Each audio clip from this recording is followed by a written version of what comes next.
Séisme au sommet des l'État, la liste du remaniement qui affole le pouvoir et glace le RDPC. Quand la foudre frappe le grand fromager, même les oiseaux qui dormaient tranquilles se réveillent en sursaut. Mesdames et messieurs, peuple camerounais d'ici et de la diaspora, quelque chose vient de se produire au sommet de l'État. Pas un bruit.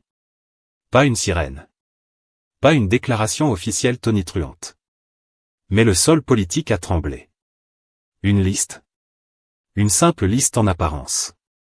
Mais au Cameroun, une liste gouvernementale n'est jamais un bout de papier. C'est un verdict. C'est un message. C'est parfois même une condamnation politique à mort, sans procès. Ce qui circule en ce moment provoque des sueurs froides dans les couloirs du pouvoir, des silences suspects dans les bureaux du RDPC, et des nuits blanches chez ceux qui hier encore se croyaient intouchables. Parce que quand le président annonce un remaniement, personne n'est à l'abri, même pas ceux qui pensent être assis sur des fauteuils en béton armé. Qui reste? Qui saute? Qui monte par surprise pendant que d'autres tombent sans comprendre? Au Cameroun, quand les téléphones arrêtent de sonner brusquement, ce n'est jamais un problème de réseau, c'est un problème de position politique. Et ne vous y trompez pas. Ce qui se joue ici n'est pas un simple ajustement administratif. C'est une bataille silencieuse pour le contrôle de l'État. Une guerre feutrée entre clans. Un jeu d'équilibre où chaque nomination cache une sanction. Et chaque promotion dissimule un calcul. Ne partez surtout pas. Ce reportage va vous plonger au cœur des complots feutrés, des secrets bien gardés et des stratégies que le pouvoir préfère murmurer que proclamer. Ici, chaque mouvement compte. Chaque nom a un sens. Chaque silence est un message. Et attention, ce n'est pas juste une liste rendue publique. C'est une révélation. Une reconfiguration du pouvoir. Un signal fort envoyé au RDPC, à l'administration, à l'armée politique du régime, et au peuple. Avant d'entrer dans ce labyrinthe politique, prenez une seconde. Aimez cette vidéo? Abonnez-vous et activez la cloche de notification. Sur Camé News, on ne vous sert pas une actualité fade et endormante. Ici, l'information est décortiquée, épicée, expliquée sans filtre, avec sérieux, satire et lucidité camerounaise. Restez bien avec nous. Ce que vous allez entendre n'a rien de banal. Et certains, au sommet, auraient préféré que cette histoire ne sorte jamais. Partie 1 les consultations, quand les secrétaires généraux deviennent des oracles et que le silence parle plus fort que les communiqués. Ici, chers téléspectateurs de Camé News, il faut comprendre une chose fondamentale. Au Cameroun, quand le pouvoir commence à consulter, ce n'est jamais par politesse. C'est un signal. Un avertissement. Parfois même un compte à rebours. Comme on dit chez nous. Quand le chef commence à demander l'avis des anciens, c'est qu'il prépare un grand palabre. La consultation à la camerounaise, ni élection, ni débat, mais test de fidélité. Ne vous y trompez pas. Ces consultations ne sont ni démocratiques, ni participatives. Ici, on ne consulte pas pour écouter, on consulte pour observer. Observez comment vous parlez. Observez ce que vous taisez. Observez si vos yeux brillent trop ou pas assez. Au Cameroun, être consulté, ce n'est pas être choisi. C'est être mis sous microscope. Et cette fois-ci, ce sont les secrétaires généraux des ministères qui sont appelés à la barre. Pas les ministres. Pas les politiciens bavards. Mais les techniciens du système, ceux qui tiennent les dossiers, les chiffres, les secrets. Pourquoi eux? Parce que ce sont eux qui savent où les cadavres administratifs sont enterrés. 2. Les secrétaires généraux, les vrais piliers de l'État. Au Cameroun, beaucoup pensent que le ministre décide. Erreur. Le ministre parle. Le secrétaire général, lui, fait fonctionner la machine. Il connaît les circuits de décision, les lenteurs organisées, les accélérations suspectes, et surtout les blocages stratégiques. Quand le pouvoir consulte un secrétaire général, il demande en réalité: est-ce que cette administration tiendra quand la pression va monter? Et attention. Mal répondre ne se paie pas tout de suite. Bien répondre ne garantit rien non plus. 3. Des profils stratégiques, rien que des profils stratégiques. Regardez bien les ministères concernés. Relations extérieures. Finances. Économie. Éducation. Fonction publique. Ce ne sont pas des ministères de folklore. Ce sont les articulations du système. La diplomatie pour gérer l'image du pays. Les finances pour contrôler l'oxygène économique. L'économie pour orienter les priorités. L'éducation pour calmer ou réveiller la jeunesse. La fonction publique pour gérer les frustrations internes. Comme on dit au pays. Quand tu veux que la maison tienne, tu vérifies d'abord les poteaux. 4. Le silence comme stratégie politique. Ce qui frappe dans ces consultations, c'est le silence total. Pas de communiqué officiel. Pas de photos. Pas de déclaration. Mais au Cameroun, le silence est souvent plus bruyant que les discours. Quand personne ne confirme et que personne ne dément, c'est que quelque chose se prépare sérieusement. Dans les couloirs des ministères, les rumeurs vont plus vite que les ascenseurs. Chacun essaie de deviner. Qui a été reçu? Qui a été appelé tard le soir? Qui n'a plus décroché son téléphone? 5. Être consulté, bénédiction ou piège. Ici, la satire devient très camerounaise. Parce qu'au pays, être consulté peut être une chance, ou un piège bien poli. Tu parles trop? On te note. Tu te tais trop? On te soupçonne. Tu sembles trop intelligent? On se méfie. Tu sembles trop naïf? On t'écarte. Comme on dit à Yaoundé. Même quand on te demande ton avis, fais attention à la façon dont tu respires. 6. Le message au système, nous observons tout. Ces consultations envoient un message clair à toute l'administration. Le pouvoir est en train de revoir ses équilibres. Personne n'est invisible. Tout le monde est évaluable. C'est une manière élégante de rappeler que la stabilité politique repose d'abord sur la discipline administrative. 7. Le peuple, lui, regarde de loin. Pendant ce temps, le citoyen lambda entend vaguement parler de consultation. Il ne sait pas qui a été reçu. Il ne sait pas pourquoi. Mais il sait une chose. Quand les grands se réunissent en silence, ce sont souvent les petits qui ressentent les secousses. Car au Cameroun, chaque réorganisation au sommet finit toujours par descendre en cascade. 8. La vraie question derrière les consultations. Alors, Camenews pose la question que tout le monde évite de dire à haute voix. Ces consultations servent-elles à préparer un gouvernement de solution, ou un gouvernement de verrouillage? Parce que consulter, c'est bien. Mais changer réellement les choses, c'est autre chose. Transition vers la partie 2. Et c'est précisément parce que ces consultations touchent aux nerfs vitaux de l'État que le ministère des Finances entre en scène comme la pièce maîtresse de ce jeu politique. Les alliances se font et les carrières tremblent. La suite, c'est dans la partie 2. Ici, chers téléspectateurs, restez branchés sur Camenews, ouvrons bien les yeux même le silence politique est analysé. Parce que nous arrivons dans le sanctuaire le plus redouté du pouvoir camerounais. Le ministère des Finances, le fameux MINFI. Au Cameroun, on peut perdre un ministère, perdre un poste, perdre un titre. Mais quand on perd l'oreille du MINFI, on a déjà perdu la moitié du combat politique. 1. Au Cameroun, l'argent ne fait pas que tourner, il commande. Comme on dit chez nous. Celui qui contrôle le sac de Gary décide qui mange aujourd'hui et qui jeûne demain. Le MINFI, ce n'est pas seulement un ministère.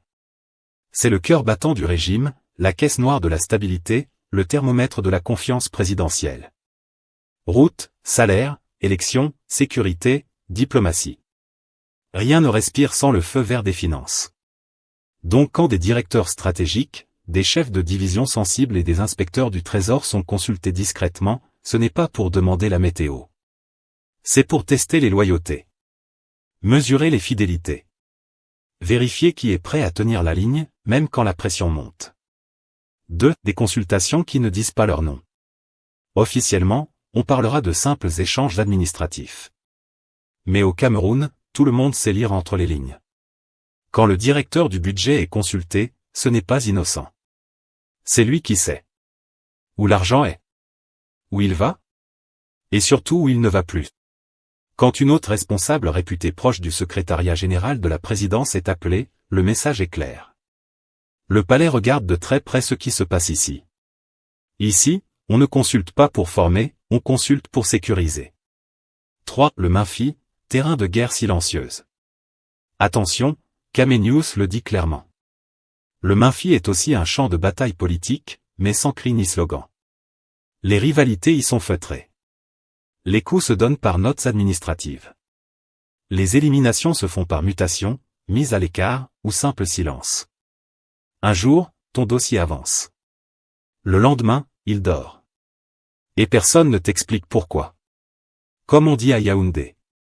Quand ton dossier ne bouge plus, regarde d'abord qui a changé de chaise. 4. L'ombre du palais, le Menfi sous surveillance permanente. Le ministère des Finances n'est jamais seul. Il travaille toujours sous le regard du palais, parfois amical, souvent méfiant. C'est pour cela que chaque consultation au Menfi est aussi un test de loyauté politique. Pas besoin de discours. Pas besoin de promesses. On observe comment tu parles. On regarde à qui tu souris. On note à qui tu téléphones. Au Cameroun, la discrétion est une compétence politique. 5. Argent public, politique privée. Ici, la satire devient sérieuse. Parce que quand un régime prépare des échéances sensibles, il commence toujours par verrouiller les finances. Pas pour investir d'abord, mais pour prévenir les surprises. Qui finance quoi? Qui débloque quand? Qui bloque quand il faut bloquer? Dans ce contexte, les consultations au Menfi prennent une dimension stratégique. Qui est fiable quand la tension monte? Qui peut exécuter sans discuter? 6. Les carrières en suspension. Pour les cadres du Menfi, cette période est la plus stressante. Personne ne dort bien. Personne ne parle trop. Car ici, une promotion peut tomber comme une bénédiction. Mais une mise à l'écart peut arriver sans préavis. Un jour, tu es invité aux réunions. Le lendemain, tu n'es plus en copie des mets. Et au Cameroun, quand on t'enlève des copies, on t'enlève déjà du pouvoir. 7. Le message caché au système. Ces consultations envoient un message fort à tout l'appareil d'État. Le nerf de la guerre est sous contrôle. Les finances ne seront pas un terrain d'improvisation. Ceux qui veulent jouer solo n'ont qu'à essayer. Autrement dit, le régime se prépare. Le régime anticipe. Le régime verrouille. 8. Le peuple regarde, mais ne voit pas tout. Pendant ce temps, le citoyen ordinaire voit les prix monter, les factures s'allonger, et se demande. Mais l'argent du pays va où? Il ne voit pas les consultations. Il ne voit pas les notes internes. Il ne voit pas les luttes silencieuses. Mais il ressent les effets. Et c'est là toute la contradiction camerounaise. Les décisions se prennent en silence. Mais leurs conséquences font du bruit. Transition vers la partie 3. Voilà pourquoi le Menfi est au cœur de cette séquence politique. Parce que quand l'argent est verrouillé, le reste suit. Et c'est précisément cette logique financière, stratégique et politique qui explique la panique qui gagne aujourd'hui les rangs du RDPC lorsque la composition du gouvernement commence à circuler. La suite, c'est dans la partie 3 une composition qui fait trembler le RDPC. Vous êtes quand la liste tombe et que le silence devient bruyant. Ici, chers téléspectateurs de Kamé News, on entre dans le moment le plus sensible, le plus électrique, le plus dangereux politiquement. Parce qu'au Cameroun, une liste de gouvernement n'est jamais une simple liste. C'est un verdict. C'est un message codé. C'est parfois même une menace déguisée en décret. Et cette composition-là, telle qu'elle circule, ne rassure personne au RDPC. Au contraire, elle affole. Au RDPC, quand la liste sort, chacun regarde son ombre. Dès que les premiers noms commencent à circuler, au sein du RDPC, c'est le même rituel depuis des décennies. On ne parle plus fort. On évite les plaisanteries. On répond au téléphone avec prudence. Parce que chacun se pose la question fatidique.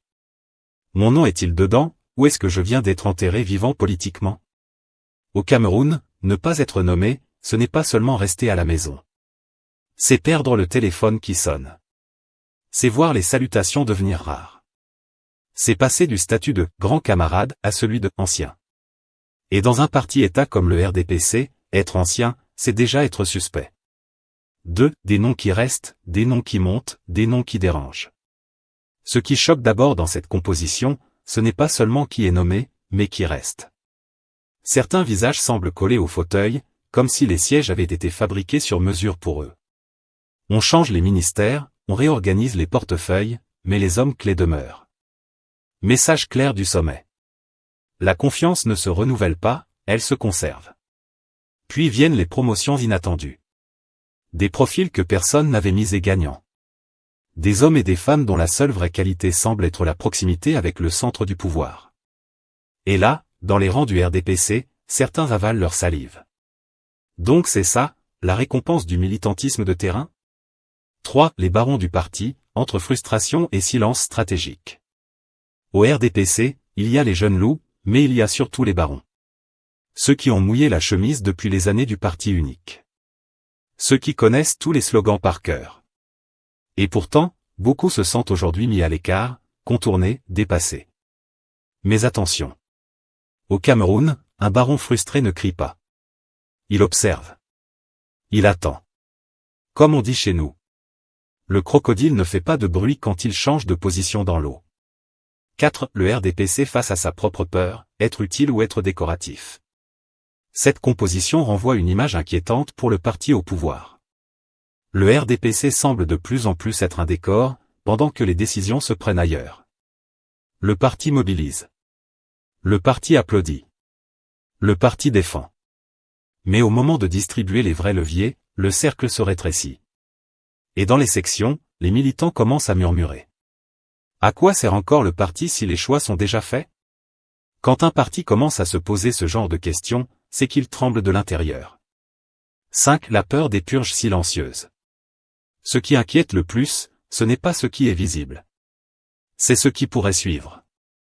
Au Cameroun, on ne limoge pas toujours avec bruit. Parfois, on laisse simplement quelqu'un s'éteindre politiquement. Pas de communiqué. Pas de scandale. Juste l'oubli. Et cette liste fait planer une peur sourde.